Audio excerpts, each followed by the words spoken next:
Acting Attorney General Todd Blanche joins me now here in Dallas. Good to see you, Mr. Attorney General. Good to be here. Thank you. Let's talk about what's happening in New Jersey. I know that this is a concern for the administration. I know you don't want to see a repeat of what happened in Minneapolis. What can be done to stop this from metastasizing?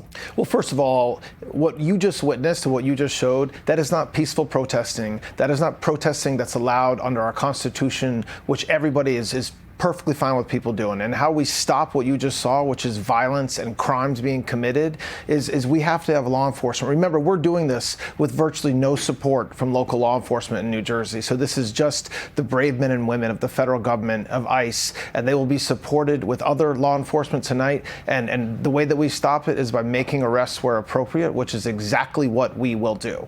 And you have some limitations in your capabilities, literally over territory. You can defend your federal property, but without local authorities' support, if these rioters retreat into New Jersey, across the street, what can you do? That's exactly right. Well, we are limited. We're protecting our property, we're protecting our facilities, and we're making sure that no harm comes to our law enforcement officers. But when you have no support from local law enforcement, then the protesters and the rioters, which is what they are, they're rioters, they're able to back up and kind of gather up and then attack again. And so it makes it much more difficult, but it doesn't make it impossible. And we've been on the phone, we've been working on a plan, and I promise you that those rioters and the violence that we saw on our streets in Jersey the last couple days is not going to be tolerated. Okay, let's talk about what you can and cannot tolerate. This is video from last night. This is one of those rioters and him shouting death threats at ICE officers. Watch. Your whole family! Your whole family's dead! Come on! Children, your wife, all dead! Put it! My boy, I have your face, mother. You're dead. Dead. You're dead. Your children, your wife, your whole family. I'll kill them all. And then ironically says, I have your face. We all have his face. Yeah, so do we. And look, that's a federal crime. And not only threatening the ICE officer, but think about how disgusting this individual is, threatening his family and his children with death. What is this man doing? He's just doing his job standing there. And so that is disgusting, that what you just showed, and we see his face. And I promise you, we will find him. And when we find him, we will arrest him, because it is a crime not only to threaten law enforcement, but not surprisingly to threaten their family as well. All right, just in, this is breaking news you're prepared to share with us today here on the Will Cain Show. You have just indicted a terrorist overseas who's been coordinating to launch attacks back here in America? Yes, he's here, and the Southern District of New York charged him with a complaint, and then he was just indicted a few minutes ago, and it's consistent with the complaint. This, as alleged in the indictment, this man was threatening all kinds of mayhem all over this country, in Canada and elsewhere, and this is the kind of real threats that the brave men and women of law enforcement are protecting us from every day. Is a very important case, a very serious charges, and it's a good thing that he's in jail. We have you here with us in person, but we'll still read from the press release from the DOJ, where you guys have said al-Asadi was allegedly involved in nearly 20 attacks and attempted attacks throughout Europe and the United States. It included extensive international planning, coordination, and radicalization. Al-Asadi, his name, said he was like a son to Qasem Soleimani, the longtime commander of the IRGC. In following up on this case, let me bring in as well the sort of landmark indictment of Raul Castro in Cuba. That was another seminal moment for your DOJ. But both Raul Castro and al-Asadi are not in America.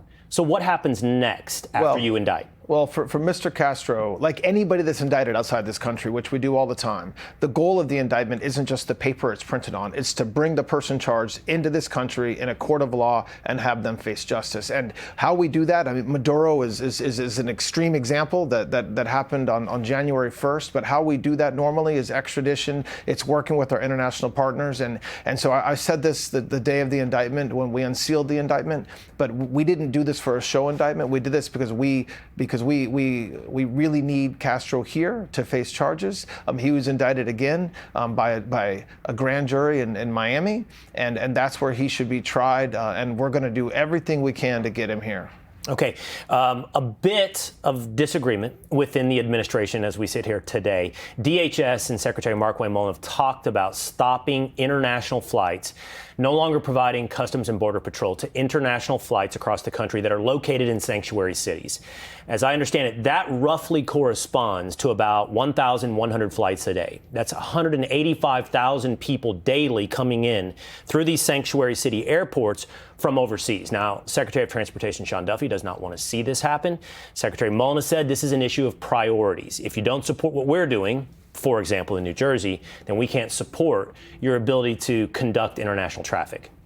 Right, and I actually don't think they're saying anything different. They're just talking about confronting a problem and how do you fix it. And so what we're talking about, what do you do when there's a sanctuary city, when there's laws that are passed that don't allow law enforcement to help us in any way, shape, or form? That is terrible for this country. It is terrible for the safety of this country. And so how do you fix it? And what the secretary talked about doing as an option is extreme and something that we have to talk about all of our options. And Secretary Duffy isn't in any way saying we shouldn't. And the answer will ultimately be what makes the most sense and what does President Trump think we should do about this? Because both are right. But this is an ongoing problem. This is a problem that we have talked about throughout our own interview together here today. What do you do when you have local authorities at the behest of their political leaders who are unwilling to help you out, whether or not that be in Minneapolis, Minnesota, Newark, New Jersey, or any of these sanctuary cities, and in some cases get in the way of federal law enforcement? Yeah, I mean, and that is a real predicament for you to figure out on an ongoing basis. It is. What do you do with these states? It is a predicament. And by the way, to a person, most law enforcement, most of our local cops want to help. They're not allowed to. And so it's not as if we have cops standing by saying, go do it on your own. We have cops who want to help, who want to be there doing what they signed up to do. They're giving their careers to public service, but there's local leadership not letting them do it. And here's what we do. We just fight. We fight. We sue them. We do everything we can to embarrass them, to let them know they're doing harm to their citizens. We filed multiple lawsuits today in 4 separate states because you have states that are not letting law enforcement, not letting ICE officers get license plates where their addresses are kept secret so they don't get doxxed and their family doesn't get threatened. There is no rational reason for that in this country. So there's a governor, there's a mayor, these are citizens in their cities that can't go and get license plates to keep them safe, and we're just fighting. So, Mr. Attorney General, you sit in a unique position. While the audience and people like me do a lot of talking and hoping and wishing for accountability, and politicians often give rhetoric to accountability, you are actually the mechanism. You are the muscle for accountability. So, for example, when it comes to fraud, the vice president's task force can withhold federal funds. But ultimately, if we're talking about in Minnesota or California, somebody who's committing fraud, it lands at your desk. It lands in the form of a criminal or civil complaint.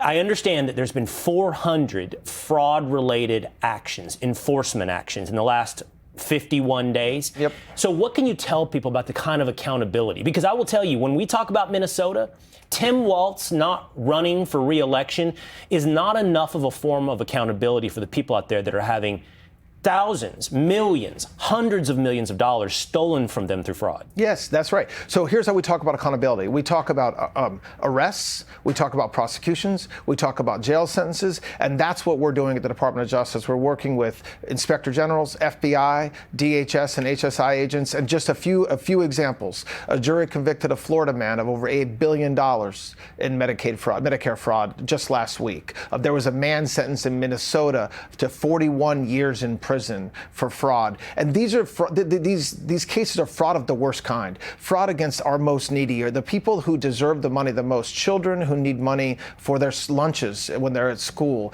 Elderly who are having all kinds of medical procedures done in their name when they're not even asking for them. And this is money coming from the federal government. It's your tax dollars. It's my tax dollars. The only way we can hold them accountable is by putting them in jail. Does that include politicians? Well, I know that we're in the investigative process, and I know that your answer to me probably will be you need to let the investigation play out.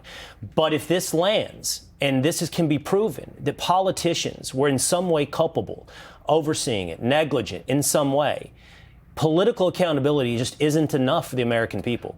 That's consistent with the president's absolute directive to his Department of Justice. It does not matter if you're a politician or if you're a fraudster from Somalia. We cannot tolerate it. And Governor Walz is a great example. He has done nothing but sue us.